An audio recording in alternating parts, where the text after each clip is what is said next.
Salmo 90, a partir do verso 1, diz assim a palavra de Deus, irmãos.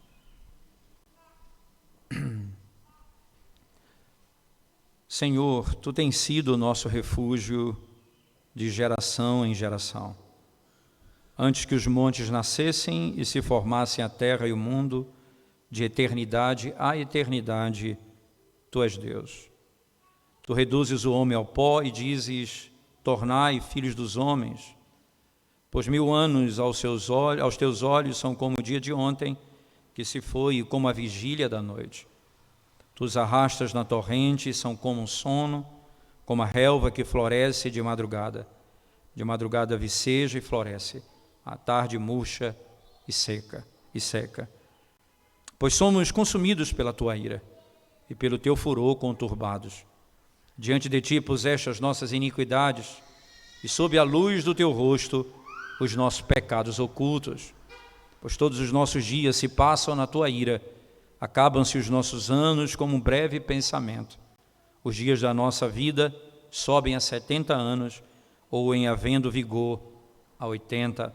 Nesse caso, o melhor deles é canseira e enfado. Porque tudo passa rapidamente, e nós voamos. Quem conhece o poder da Tua ira? E a Tua cólera, segundo o temor que Te é devido? Ensina-nos a contar os nossos dias, para que alcancemos o coração sábio. Volta a Ti, Senhor, até quando? Tens compaixão dos Teus servos. Sacia-nos de manhã com a Tua benignidade, para que cantemos de júbilo e nos alegremos todos os nossos dias. Alegra-nos por tantos dias quanto nos tens afligido, por tantos anos quanto suportamos a adversidade. Aos Teus servos apareçam as Tuas obras, e a seus filhos a Tua glória. Seja sobre nós a graça do Senhor, nosso Deus. Confirma sobre nós as obras das nossas mãos. Sim, confirma a obra das nossas mãos. Amém. Vamos à presença de Deus em oração. Mais uma vez, irmãos. Senhor, nós te damos graças mais uma vez por Tua palavra, e porque podemos ouvir a Tua voz no culto público, na santa convocação, por meio da pregação do Teu Evangelho. Desvenda os nossos olhos nessa manhã, Santo Deus, para podermos contemplar a glória e a majestade do Senhor e contemplarmos a beleza do Teu Evangelho. Em nome de Jesus nós oramos. Amém, Senhor. Amém. É um desafio para todo educador, eu diria para todo pai, ensinar aos seus filhos a ler e a contar, fazer números. É importante isso desde cedo, a gente tentar incentivar na leitura e fazer contas. Saber contar é algo precioso e você se depara com essa realidade. Ontem eu saí com a Aninha, nós fomos à livraria da Jaqueira ali próximo do Paço Alfândega. Nós fomos nós dois apenas, eu e ela. E chegamos lá, ela foi comprar um livro que ela queria, que ela havia gostado, e nós fomos comprar esse livro lá. Então ela tinha um dinheiro que ela vinha aguardando, ela pegou o dinheiro, botou na bolsa, e nós fomos ali para o caixa pagar, e eu do lado dela. E aí eu dei o valor X, então ela começou a contar o dinheiro. Eu disse, quanto tem? Ela disse, eu tenho tanto. Ela foi pegando dinheiro um por um, fazendo conta, e aí sobraria 30 centavos. Eu disse, você tem aqui o valor que você deu a mais e você vai pagar menos, quanto sobra? Aí ela disse, vai 30 centavos, que eu dei a mais, sobrou 30 centavos. Aí eu estava conversando com ela no caixa, e uma mulher aqui do meu lado, uma jovem senhora, disse, dando aula de matemática na prática, não é? Aí saiu rindo. E nós saímos conversando naquele momento. É sempre interessante a oportunidade de ensinar os filhos a contar. E aqui, nós como filhos de Deus somos instruídos a saber contar, a contar os nossos dias, a contar os nossos anos. E o Senhor, muito mais do que nos levar a uma livraria e me ensinar a dar um troco a uma compra que eu fiz. Hoje, cada vez menos você vai ter essa oportunidade, tendo em vista que você paga no cartão, não é? Então, o valor exato, quer dizer, você paga o valor exato, mas nós temos a oportunidade de, nas circunstâncias da vida, instruir os nossos filhos a esse conhecimento. Nosso Pai Celeste não apenas nos ensina a dar um troco, ou a contar, a somar, diminuir, multiplicar, dividir. O nosso Pai Celeste, Ele nos ensina a contar para alguns fins específicos. E deles é para que tenhamos sabedoria, é o que Ele vai dizer no verso 12. Eu queria que você lesse comigo no verso 12, Ele diz: ensina-nos a contar os nossos dias, para que alcancemos coração sábio. Ora, você instrui o seu filho a ler, né? Então, hoje nós vamos ter um batismo de Samuel, logo após a pregação, se Deus quiser, e um dos votos que os pais vão fazer diante de Deus da igreja é que vão ensinar Samuel a ler, a contar, em últimas palavras, porque ele precisa ler as Escrituras, precisa aprender a ler a palavra de Deus por si só, ele precisa aprender a orar por si só, você tem que instruí-lo a fim de que ele tenha sabedoria. Então há um propósito, não é a mera conta, não é o mero saber, é o saber para alguma finalidade. E nós vamos aprender a contar para alguma finalidade. E toda finalidade é a glória de Deus, em última instância. É a glória de Deus, é o que nós buscamos. O Senhor diz: vou lhes ensinar a contar. Ensina-nos a contar. Como filhos nós dizemos a Deus: nos ensina, Senhor, a fazer conta. Você que tem dificuldade com matemática, peça a Deus sabedoria. Porque se Ele nos ensina a contar para termos um coração sábio, você imagina, para sabermos números.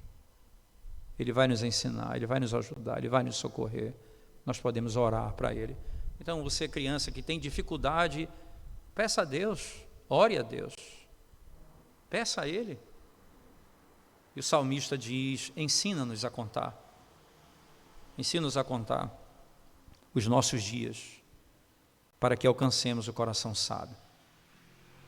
É interessante notarmos que o discurso do salmista, ou a poesia aqui estabelecida por Davi, ou melhor aqui Moisés, vamos falar um pouco sobre isso, o autor desse salmo é Moisés, né? Então o texto aqui nos ensina que certamente não é uma mera conta, que o salmista sabe contar muito bem. Olha, ele vai dizer, por exemplo, que quantos são os dias da nossa vida.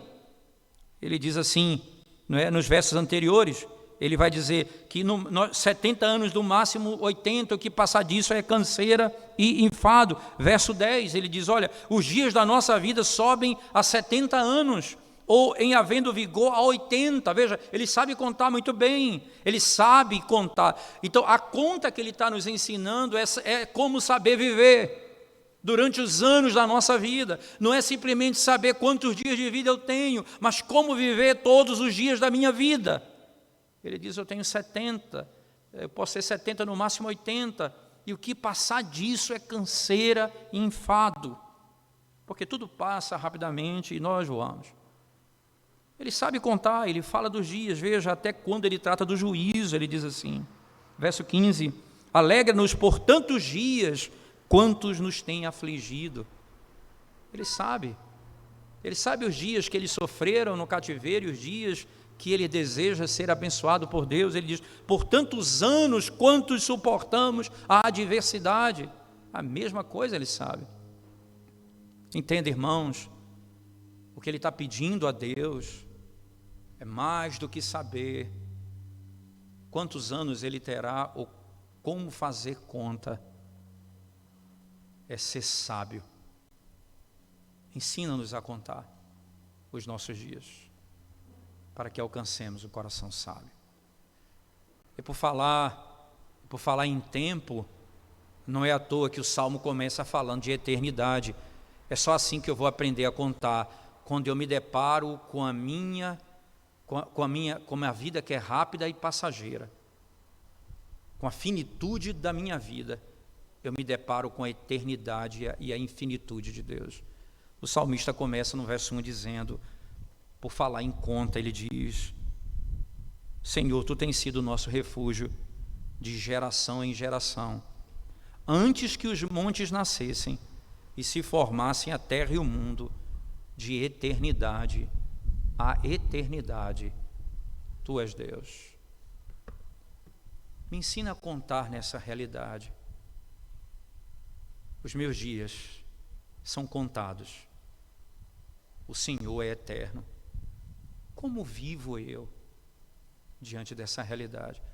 Eu vivo segundo o padrão da eternidade ou segundo o padrão da finitude desse mundo?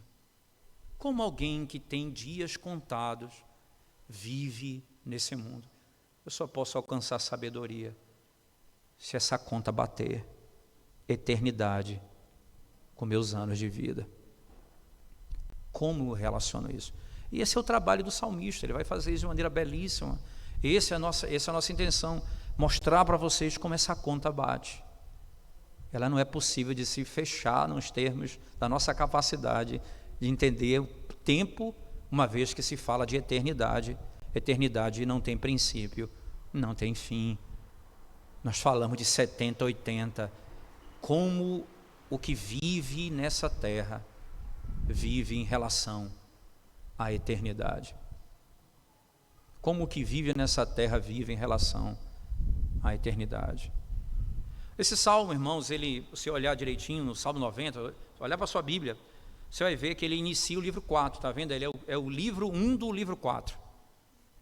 Quem tem Bíblia aí no papel, não é? Você vai ver que normalmente eles colocam aí livro 1, não é? Melhor, livro 4, que vai do Salmo 90 ao 106.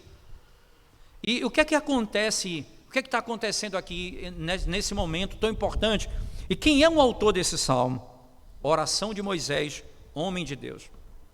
E essa aqui é um salmo de Moisés. É muito interessante notar que as entradas dos primeiros livros, o primeiro livro dos Salmos, veja, o Salmo de número 42, o Salmo de número 72, o Salmo de número 90, esses salmos, eles não são de Davi, eles sempre, a entrada deles são autores diferentes, porque há um enfoque importante que Davi vai dar na sequência. Por que Moisés é tão importante aqui? Por que ele retoma Moisés na história? Nós estamos chegando no penúltimo livro do Saltério, porque do 107 ao 150 é o último livro do Saltério. Por que é tão importante essa informação? Porque no Salmo de número 89, por exemplo, se você voltar a sua Bíblia comigo, a partir do verso 36, acompanhe o que diz o texto. A sua posteridade durará para sempre, e o seu trono como o sol para mim. Está falando do reino de Deus. Ele será estabelecido para sempre como a lua e fiel como uma testemunha no espaço. Tu, porém, o repudiaste e o rejeitaste, e te indignaste com o meu ungido. Aborreceste a aliança com teu servo, profanaste-lhe a coroa, arrojando-a pela terra. Arrastaste os seus muros todos, reduziste a ruína as suas fortificações. Despojam-no todos os que passam pelo caminho, e os vizinhos o escarnecem. Exaltaste a destra dos seus adversários, e deste regozijo a todos os seus inimigos. Também viraste o fio da sua espada, e não o sustentaste na batalha. Fizeste cessar o seu esplendor, e deitaste por terra o seu trono. Abreviaste os dias da sua mocidade, e o cobriste de ignomínia. Até quando, Senhor, esconder-te-ás para sempre? Arderá a tua ira como fogo. Ele está dizendo, o trono de Davi foi jogado no pó. A coroa do rei foi jogada no chão. Ele está descrevendo aqui o que acontece nesse tempo do cativeiro, isto é, Israel tem o trono de Davi tirado. Davi é tirado do trono, em outras palavras, os reis, eles passam a ser governados por nações de outra terra, outros povos fora de Israel. E eles passam a sofrer uma condenação por causa dos seus pecados, a idolatria que eles cometiam. Eles se esqueceram do Senhor, se esqueceram do trono de Deus, da justiça de Deus, da santidade de Deus, e Deus os puniu severamente, lançando-os no cativeiro. Eles ficaram sem esperança, a ponto de só tem um salmo em todo o saltério, só um salmo em todo o saltério, onde começa e termina sem esperança, que é o Salmo 88, que é o penúltimo salmo do livro 3. É um salmo que você lê, ele não tem esperança.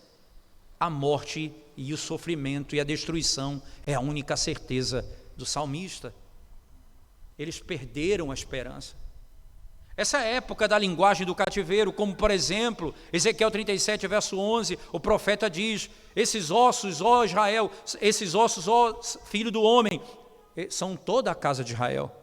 E eles dizem: pereceu a nossa esperança, estamos de todos destruídos. Eles não têm esperança. E onde eles vão colocar esperança? Tudo aquilo que eles confiavam, as instituições externas de Israel ruíram, o templo, a terra, o trono, já não existia mais naquele contexto. Eles perderam a esperança. E é por isso que o que vai acontecer aqui agora, por isso o Salmo 90, ele começa a falar do Deus que cuida do seu povo e protege o seu povo em todas as gerações, de geração a geração. Ele vai dizer do Deus que guarda a sua igreja, porque Ele é eterno, de eternidade a eternidade. Mudaram as situações, Israel passa agora a sofrer condenação pelo seu pecado. Onde eles vão encontrar esperança? No pacto da graça.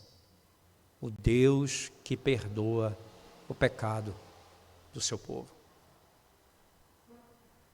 Na infinitude desse Deus, na misericórdia desse Deus, na bondade desse Deus. Por isso, a contar os dias, são 70 anos no cativeiro. 70 anos no cativeiro. E esse salmo, ele foi escrito por Moisés, e o que fundamenta a ideia de que talvez ele tenha sido escrito exatamente num período em que é narrado Deuteronômio capítulo 32 e capítulo 33. Quando, por exemplo, no verso 18 de Deuteronômio 32, não é, ele vai dizer as mesmas palavras usadas para os montes. Ele diz assim, por exemplo, vamos voltar aqui, o Salmo de número 90, versículo 2, ele diz: antes que os montes nascessem e se formasse a terra e o mundo, de eternidade a eternidade tu é Deus. Ele usa essa expressão, os montes nasceram e foram formados a terra e o mundo. Lá ele usa a expressão, Israel nasceu e Deus formou. Ele usa exatamente as duas mesmas palavras para não falar da criação, mas para falar do povo de Israel. O Senhor foi quem os formou, o Senhor foi quem os criou. Acontece também no mesmo Salmo 32, você vai encontrar, 32, 33, especialmente no verso 36, você vai encontrar essa expressão, o Senhor tem compaixão do seu povo. É o que ele vai dizer aqui na sequência, no Salmo de número 90. Então, acredita-se que esse Salmo de Moisés foi escrito exatamente nesse tempo, quando ele está relembrando a história e estão perto de entrar na terra prometida. Ele está olhando do monte, não vai poder entrar naquela terra por causa do seu pecado. E muitos ficaram no meio do caminho por causa do pecado. Onde está a esperança de Israel? O Senhor deu uma sentença de morte para eles. E eles deveriam clamar misericórdia. Havia uma sentença de morte. E a sentença de morte foi simples, clara, objetiva. Vocês vão para o pó. A palavra utilizada é essa, quando ele usa no verso 3, tu reduzes o homem ao pó. Tu reduzes o homem ao pó. Essa é uma linguagem própria do período da queda, quando Deus, julgando os homens, disse, tu és pó e ao pó tornarás.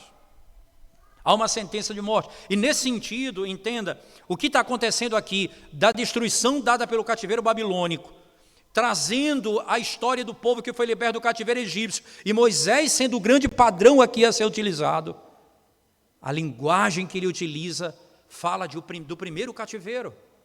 O cativeiro, quando Deus tira o homem do jardim do Éden e os lança para fora do jardim e declara a esse homem que ele voltaria ao pó de onde ele foi criado. Aquele que criou é o Deus que diz, volta ao pó. A sentença de morte foi dada. E essa é a única maneira, e é nesse sentido que, baseado no conceito geral desse salmo, baseado nesse contexto histórico mais amplo desse salmo, nós podemos aprender a contar os nossos dias. Então, a primeira coisa que eu preciso saber para contar os meus dias e ter sabedoria é conhecer a Deus que é eterno. Não há outra maneira. Quem é Deus? Onde nós podemos ter esperança na finitude dos nossos dias, quando nós temos sobre nós uma sentença de morte? Há uma sentença sobre todos os homens, foi dada uma sentença, você voltará ao pó, e não há como escapar isso. Quando você nasce nessa terra, você nasce com a sentença. Tu és pó e ao pó tornarás. O que faço eu? Então o salmista começa declarando o ser de Deus. Essa é a nossa única esperança. Essa é a forma de eu aprender a contar os meus dias, e com isso ser sábio. Senhor, Tu tens sido o nosso refúgio de geração em geração. E aqui a palavra refúgio, lugar de habitação, lugar de socorro, em todas as épocas, todos os tempos. O Senhor é refúgio do seu povo.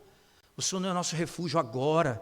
O Senhor foi refúgio de Israel quando saiu do Egito. O Senhor é refúgio de Israel quando entrou na terra prometida. O Senhor é refúgio de Israel quando entrou na Babilônia. O Senhor é refúgio de Israel quando tirou de lá. O Senhor é refúgio de Israel em Atos. O Senhor é refúgio de Israel no primeiro século até hoje. O Senhor é o refúgio do seu povo de geração em geração. Só há um lugar onde eu posso ser protegido num mundo condenado como nós vivemos. Em Deus. Essa é uma palavra interessante porque eles estão no cativeiro, e no cativeiro eles estão sem templo, sem lugar de culto, sem lugar de habitação. O profeta Ezequiel, no capítulo 16, diz assim: o Senhor será por um pouco tempo o seu santuário. O Senhor é o teu santuário, o Senhor é o teu refúgio, o Senhor é a tua segurança. Em qualquer circunstância, em qualquer tempo, a igreja tem um lugar para correr. Eu vou alcançar sabedoria contando os meus dias. Se eu souber para onde fugir, eu tenho uma cidade refúgio, eu tenho para onde correr, eu tenho onde me esconder e onde ser protegido. O salmista não apenas tem essa certeza, né, na certeza de contar os seus dias para ser sábio, ele também sabe que Deus é eterno. Ele diz assim: antes que os montes nascessem e se formasse a terra e o mundo, o Senhor tem o domínio sobre todas as coisas, que o Senhor criou todas as coisas. Antes que eles existissem, o Senhor é Deus. Veja que expressão bonita. Antes que os montes nascessem e se formasse a terra e o mundo, de eternidade a eternidade, Tu és Deus. O presente, Tu és Deus. Aquilo que o Senhor é eternamente. A eternidade antecede a história. A eternidade, ela existe à parte da história. No início começou o tempo, Gênesis 1, verso 1, no princípio começa o tempo ali, e haverá um dia que nós entraremos na eternidade, quando esse mundo for refeito, e aí, de eternidade a eternidade, Tu és Deus. A Tua fidelidade, ela é segundo a Tua natureza.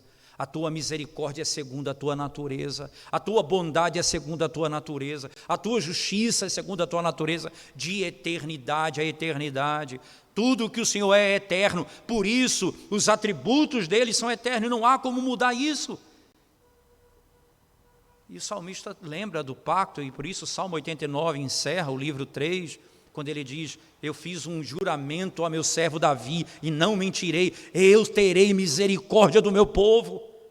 Então, o Deus que nos pune e nos sentencia por causa do pecado é o Deus que declara com sua boca que Ele perdoará os nossos pecados, porque fez uma promessa e Ele cumpre a sua promessa. Eu posso então dizer, como Ele é eterno, a sua palavra é eterna, as suas promessas são eternas, o seu julgamento é eterno, a sua santidade é eterna, eu posso ter segurança. A primeira grande verdade é conhecer a Deus. Se eu vou aprender a contar os meus dias para ser sábio, eu preciso aprender a contar a eternidade. Só Deus é eterno. Todas as outras coisas são passageiras. Todas as outras coisas têm tempo, foram criadas e dependem do Criador somente. Assim como os montes, eu dependo do Criador. Consequentemente, na segunda parte do Salmo, ele passa agora a descrever a natureza do homem. E é importante, eu não vou aprender a contar os meus dias e para ter sabedoria se eu não compreender quem sou eu. Veja o verso 2, o 3, ele diz assim: tu reduzes o homem ao pó e dizes, tornai filhos dos homens. Tu reduzes o homem ao pó e dizes, tornai filho dos homens. O salmista tem a percepção tão clara de que o Senhor que declarou e deu a sentença de morte é o que chama a vida, tornai. E esse verbo é importante, que é um verbo utilizado muito claro para arrependimento, para mudança, mas ele também é usado para ressurreição, para sair da morte para a vida. Tornai. Lembre do Deus que disse, tu és pó e ao pó tornarás. E ele disse que promete que aquele que crê no seu nome tem a vida eterna. Aquele que disse, saia da minha presença, disse que ele criou um novo e vivo caminho para que eu possa entrar na sua presença. O mesmo Deus que disse que deu a sentença de morte é o Deus que nos chama de volta. Nós recebemos o juízo por causa dos nossos pecados, Senhor, mas nós recebemos a misericórdia porque o Senhor é eternamente misericordioso para com o seu povo. Nós somos pó, tu reduzes o homem a pó. A morte é a descrição aqui no capítulo 3 de Gênesis. Tu és pó e ao pó tornarás. Essa é a sentença que caiu sobre toda a humanidade. E essa sentença é a sentença de morte que está sobre todos os homens, crentes e descrentes. Todos nós morreremos, exceto aqueles que voltarão, que quando Cristo voltar estarão vivos ainda, mas exceto isso, todos os homens têm sobre si a sentença de morte. Israel tinha uma sentença de morte, quando Deus os expulsa de Jerusalém e os manda para a terra da Babilônia, onde eles são escravos por 30 anos, por 70 anos, e sofrem ali de maneira em que eles perdem a esperança. E a descrição de morte, como Ezequiel descreve, um vale de ossos sequíssimos, não tem vida. E o Senhor diz, voltai. O Senhor diz, voltai. Essa é a percepção em que o salmista descreve o Deus eterno, que é criador, que fez o homem e pune o homem pelo pecado, é o Deus que restaura. Ele tem a consciência disso, mas ele vai nos levar ainda para um outro princípio. O princípio de que Deus, ao ensinar isso nesse contexto, não apenas me leva ali para o contexto básico da queda, ou mesmo do cativeiro, mas ele me leva também até mesmo para a morte, porque nós que morremos em Cristo, ouviremos dele um dia, voltai, como ele fez com Lázaro. Lázaro sai, Lázaro volta. Essa é a certeza que nós temos, nós que estamos em Cristo, contando os nossos dias, nós sabemos exatamente isso. Nós temos uma sentença de morte, e Cristo é aquele que levou sobre si a nossa culpa e nos livrou da morte. Assim morreremos ainda como realidade dessa vida, mas não mais condenados sobre a maldição da morte, porque Cristo levou sobre si essa maldição e agora nós vivemos eternamente. A expressão utilizada pelo salmista ainda no verso seguinte diz, pois 1000 anos aos teus olhos são como o dia de ontem, que se foi, e como a vigília da noite. E agora você entende como você conta o Deus que é eterno e que é o socorro do seu povo de geração a geração, o Deus que tem autoridade e o seu julgamento é claro, ele lança o homem ao pó por causa do pecado, ele chama o homem por causa da sua misericórdia, ele diz, porque para Deus 1000 anos são como um dia, e é importante notar, porque 1000 anos aos teus olhos são como o dia de ontem que se foi, e como a vigília da noite. O apóstolo Pedro vai usar esse texto descrevendo com mais detalhes. Ele vai dizer que agora 1000 anos para Deus são como 1000 anos como um dia para Deus como 1000 anos. As pessoas tendem a dizer o seguinte, veja, é por isso que na narrativa da criação fala de um dia, mas pode ser 1000 anos. Veja, não é para nós que um dia 1000 anos, é para Deus. Para nós um dia dura 24 horas. Tanto é que ele conta 70 e 80, ele está contando os anos.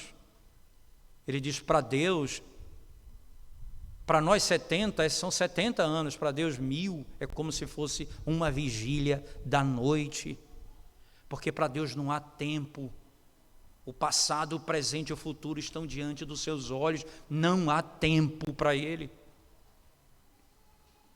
A consciência do profeta, quando aprende a contar, é aprender a eternidade de Deus, é aprender que na eternidade nós temos segurança, aprender que Deus é quem julga o seu povo, e aprender a contar segundo o ser de Deus.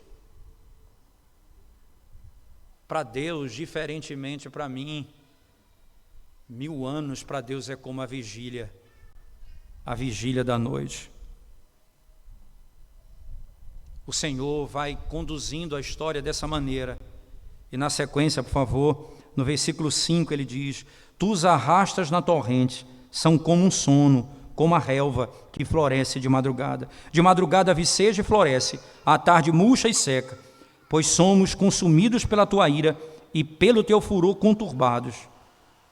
Diante de ti puseste as nossas iniquidades. Eu voltarei no verso 8, mas apenas encerrando essa sessão do 5 ao 7, tu os arrastas, e aqui essa linguagem que ele usa, tu os arrastas na torrente, é como a ideia do dilúvio, e essa ideia do juízo é muito clara. Israel tem consciência, o que nós estamos passando no cativeiro, o que nós estamos vivendo é fruto do nosso próprio pecado, e é isso que ele vai dizer no verso 8, veja, diante de ti puseste as nossas iniquidades, e sobre a luz do teu rosto os nossos pecados ocultos.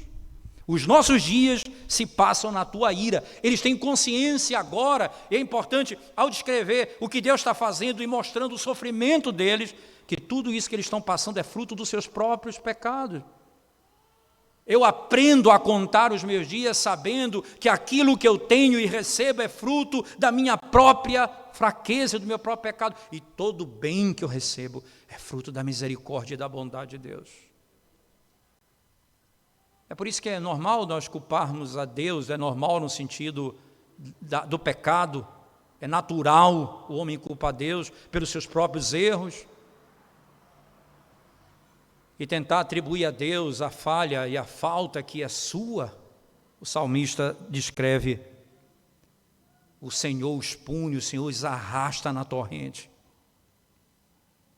É isso que funciona, a vida deles é levada como um dilúvio. Assim como Deus fez ali com Noé, no tempo de Noé. O Senhor os destruiu como um dilúvio. E o dilúvio, ele passa e destrói tudo que está na frente. E ele diz, eles são como um sono, como a relva que floresce de madrugada. De madrugada viceja e floresce, à tarde murcha e seca. É assim que nós somos. Nós somos passageiros, rápidos, efêmeros. E nós que não conhecemos a eternidade de Deus, não aprendemos a contar. É por isso que o homem que é isso se acha superior, porque não aprendeu a contar os seus dias, não aprendeu a olhar para a vida na perspectiva de Deus. É por isso que o homem é soberbo, O homem culpa a Deus, o homem adquire alguma coisa com seu próprio esforço, acredita que é o seu próprio esforço de fato, e que ele não depende de Deus para nada. O homem que vive segundo o seu próprio pensamento, o homem que anda segundo as leis do seu próprio coração, o homem que busca satisfazer os desejos da sua própria alma, esse homem não conhece a Deus. Deus diz, não funciona assim. O Senhor os arrasta. E veja, esse julgamento de que tu és pó, ele não tem limite. Ele vem como um dilúvio.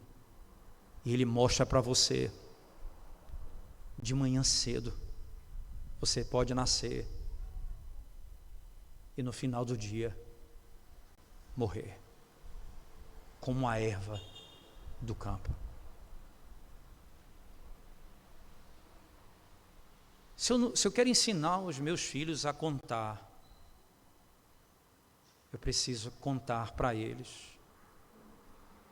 que nós vamos morrer um dia e que nós precisamos viver para a eternidade e não para esse mundo.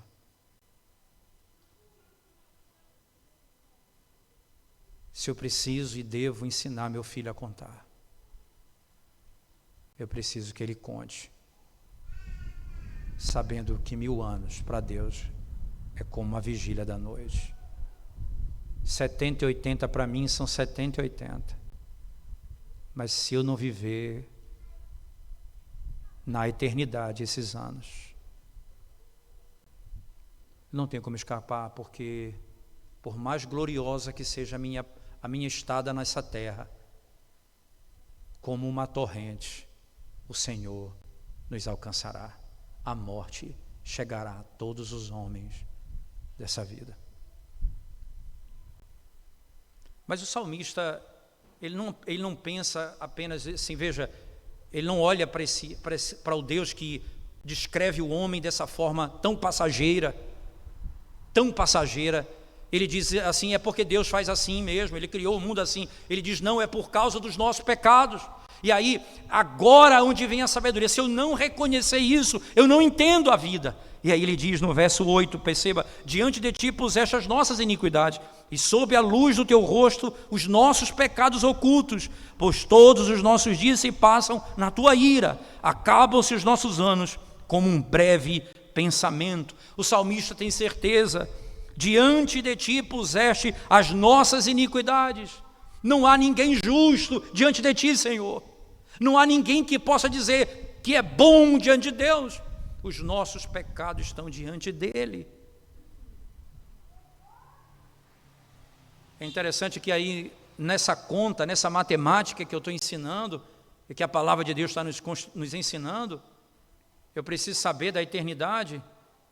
Eu preciso saber da razão por que os meus dias são curtos, por causa do meu pecado, por causa da minha iniquidade, porque nós somos pecadores. Então, o pai precisa ensinar o filho acerca do pecado original. O pai precisa ensinar os seus filhos de que eles, como pecadores, precisam da misericórdia de Deus. E que, como por causa do pecado que todos nós nascemos, nós morreremos. Porque nós somos homens que caminham para a morte. Como é que eu vivo os dias da minha vida, se eu não tenho consciência disso?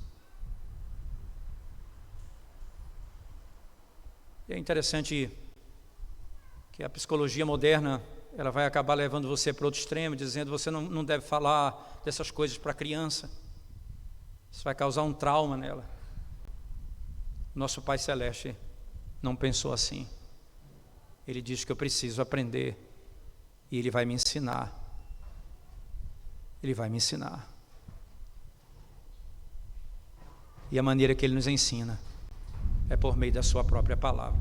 E acompanhe o texto comigo, irmãos. Ele continua: os nossos dias se passam na tua ira, acabam-se os nossos anos como um breve pensamento. Os dias da nossa vida sobem a 70 anos, ou em havendo vigor a 80.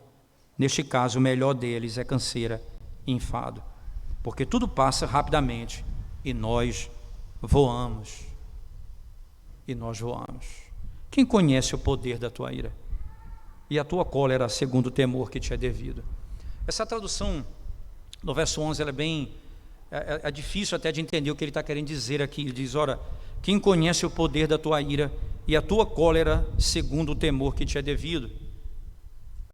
Há uma tradução, porque a tradução não está errada, mas a maneira como é construída é difícil o entendimento. Mas, por exemplo, uma tradução que é, por exemplo, a King James, uma tradução americana, obviamente a mais antiga delas que nós temos nesse momento, o salmista, ele diz que, conhecendo o temor, nós conhecemos a ira de Deus. Conhecendo o temor, nós conhecemos a ira. Veja, ele diz assim, deixa eu pegar rapidamente o Salmo de número 90, verso 12, ele diz assim o texto. Verso 12 diz assim...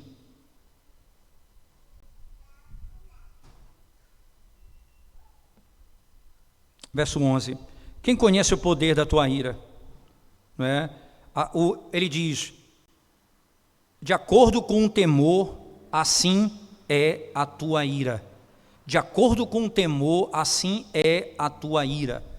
Literalmente é como ele traduz aqui o texto. Assim como é o temor, assim é a tua ira. Em outras palavras, eu não vou conhecer a ira de Deus se eu não temer a Deus. Se eu não temer ao Senhor, eu não conhecerei a ira. Quem não teme a Deus não o conhece. E esse é o grande ponto. O que o salmista está dizendo, você precisa conhecer a Deus para conhecer a sua vida e saber como Ele trata com seu povo. Você não vai saber como Ele julga os homens se você não temê-lo. Você não vai saber como Ele trata com o pecado se você não temê-lo. Quem conheceu a ira de Deus? Quem conheceu a ira de Deus? O salmista usa essa expressão. Quem conhece o poder da tua ira? Aquele que teme ao Senhor é o que sabe exatamente o temor que deve a Ele. Aquele que conhece a ira de Deus é aquele que teme ao Senhor. Essa é a expressão do Salmo. Como eu vou saber que Deus pune o pecado se eu não temê-lo? Se Deus não coloca o temor no meu coração? E aí entende que agora ele vem com um princípio que eu entendo que é a essência, o ponto central do Salmo. Ensina-nos a contar os nossos dias. Agora então ele diz, ensina-nos a contar. Eu aprendi da tua eternidade, eu aprendi da minha brevidade, aprendi sobre o meu pecado e aprendi que o Senhor nos pune por causa do nosso pecado. E aprendi que só tem um lugar que eu possa me proteger, é na tua presença. O Senhor que pune o homem é o Senhor que protege o homem. Eu não tenho para onde correr da tua ira, se não for para ti mesmo. Se o trono da ira de Deus em Cristo não se tornar o trono da graça, eu não tenho para onde fugir. Eu não tenho para onde fugir. Não tenho como escapar. Ensina-me a contar. Ensina-nos a contar os nossos dias, para que alcancemos um coração sábio. Nós vamos aprender a viver. E aí o salmista diz como é que funciona. Quem sabe contar os seus dias com base nesse princípio, vai pedir a Deus sabedoria, irmãos, misericórdia, e vai pedir que o serviço que ele faz seja agradável a Deus. Perceba na sequência, para que eu alcance um coração sábio. E a sabedoria é exatamente você saber viver nesse mundo como alguém que tem uma sentença de morte. viver para a eternidade nesse mundo, viver protegido pelo Deus que é a nossa salvação e o nosso socorro, viver na certeza de que a eternidade está dentro de nós e de que esse não é o nosso lar, que essa não é a nossa casa final e nós habitaremos com Ele por toda a eternidade. Ensina-nos a ter um coração sábio, dá-nos essa graça, mostra-nos, ensina-nos a contar os nossos dias para que alcancemos um coração sábio. Então, para que você vive sua vida se você não vive para a glória de Deus e para a eternidade? Para que você vive sua vida? Qual o objetivo da sua vida? Até aqui você tem gasto os seus anos com o quê? Como quem tem sabedoria ou como quem vive nesse mundo como se fosse eterno? Qual é a tua disposição? Como você tem contado os seus dias? Revela a sabedoria? Quais as escolhas que fazemos? Revela a sabedoria? Quais as escolhas que nós fazemos?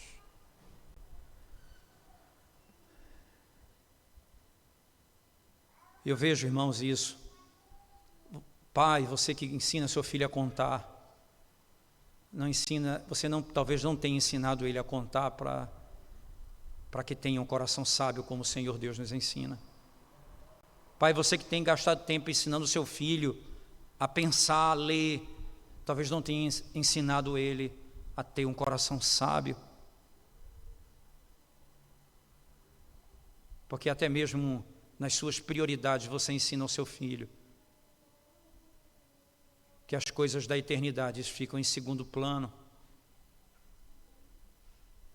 Ficam em segundo plano. Nós preferimos, nossos filhos nunca faltam uma escola, mas por qualquer motivo nossos filhos faltam ao culto.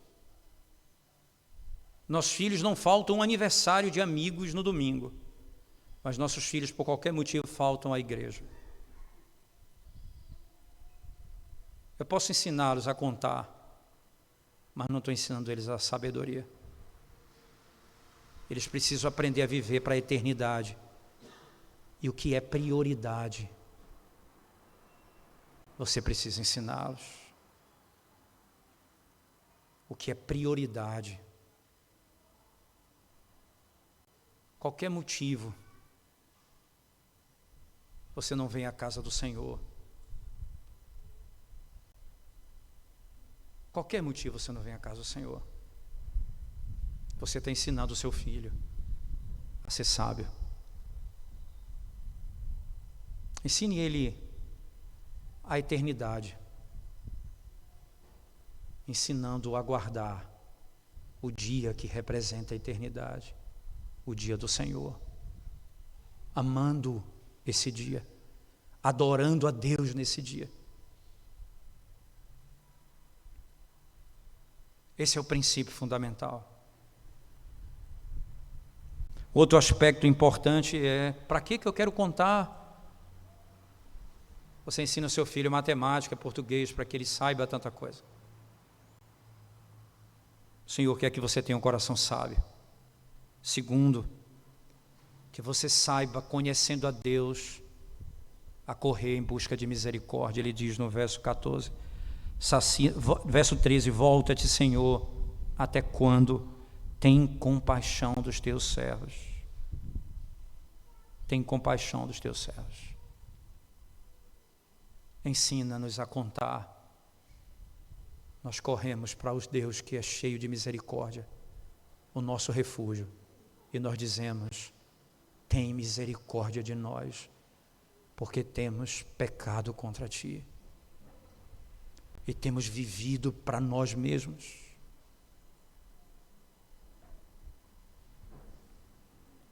Sacia-nos de manhã com a tua benignidade. É interessante que essa tradução manhã, né, ela é bem interessante no texto hebraico, porque, por exemplo, na King James ele traduz sacia-nos cedo, que a ideia do termo hebraico é quando o sol está nascendo. A ideia não é simplesmente o amanhecer, uma manhã inteira, mas é o raiar do sol. Em outras palavras, desde cedo, Senhor, sacia-nos de manhã com tua bondade. Eu preciso aprender a contar de tal maneira que as primeiras horas do dia eu busque satisfazer a minha alma com a bondade de Deus. Os primeiros minutos, são 70 anos que eu viverei, mas os primeiros minutos, as primeiras horas, desde cedo ensino teus filhos a buscar a benignidade, desde cedo ensino teus filhos a buscar a bondade de Deus, desde cedo mostra para os teus filhos a bondade do Senhor, desde cedo. Ao amanhecer, mostra a tua prioridade, ensina para que eles contem os seus dias, as horas do dia. Tem tanto trabalho nesse dia, mas o meu principal trabalho é buscar a tua bondade, Senhor, todo dia cedo. Ensina-me a contar os meus dias, para que eu tenha um coração sábio, para que eu busque a tua misericórdia, e com isso eu te busque, Senhor, cedo, clamando por socorro. E aí, por último, ele diz: sacia-nos de manhã com a tua benignidade, para que cantemos de júbilo e nos alegremos todos os nossos dias. E aí você vai ver, irmãos, nesse mesmo ponto, nós vamos nos alegrar todos os nossos dias. É canseira, é enfado, 70, 80, 30, 20, 50 anos nós vamos viver. Só tem uma maneira de eu viver esses anos de maneira gloriosa: se eu tiver submetido ao Deus eterno, se eu reconhecer o meu pecado e clamar a Ele por misericórdia, em Cristo Jesus ser perdoado,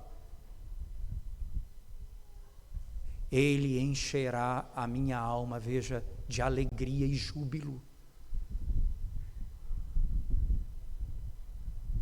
Tem compaixão de nós, Senhor Deus. Sacia-nos de manhã com a tua benignidade. Nós queremos ser completos, plenos, esse é o termo, e a palavra é contentes. Sacia-nos e seremos felizes diante do Senhor todos os anos da nossa vida. E a felicidade não é um sorriso, é a certeza a quem servimos e quem nos chamou. Aquele mesmo que disse: volte ao pó, é o que disse: retorna do pó. O que me tirou da morte em Cristo Jesus, o que me deu vida, é o que alegra os dias da minha vida. E nesse aspecto final, o verso 17, ele diz assim, 15 e 17, a 17 diz: alegra-nos por tantos dias quanto nos tem afligido, por tantos anos quanto suportamos a adversidade. Aos teus servos apareçam as tuas obras, e a seus filhos a tua glória. Mostra isso a nós, Senhor Deus. E aí, entenda, mostra, faz aparecer, faz surgir as tuas obras, nos permita contemplar a tua glória. Como é bom contar os dias como o Senhor nos ensina.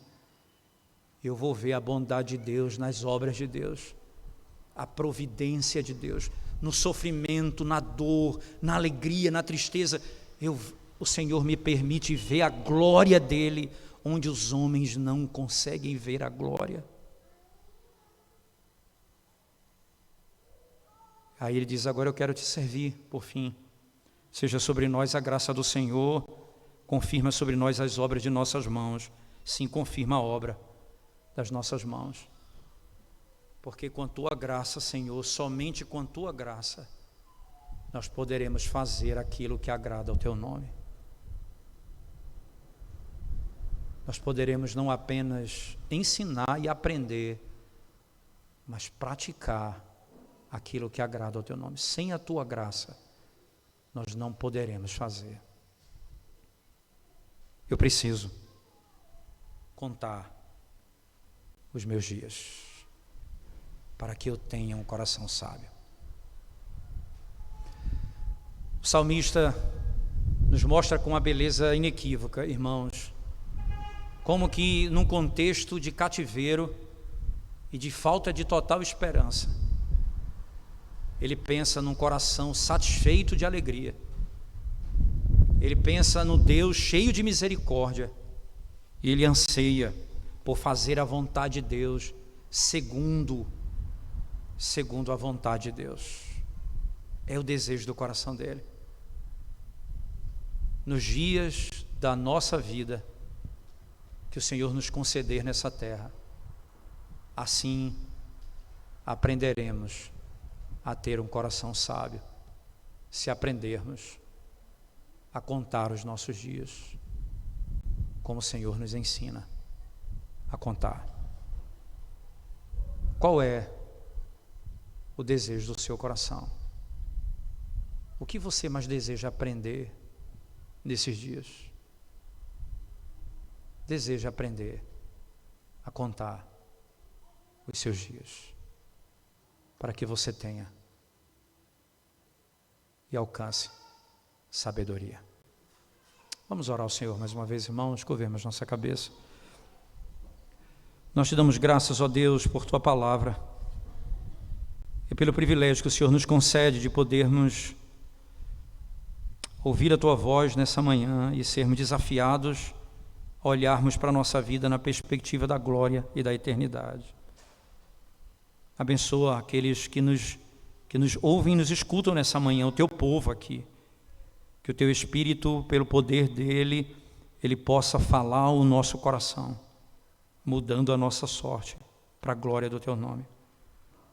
É o que nós te pedimos, ó Deus, em nome de Jesus. Amém, Senhor Deus. Amém.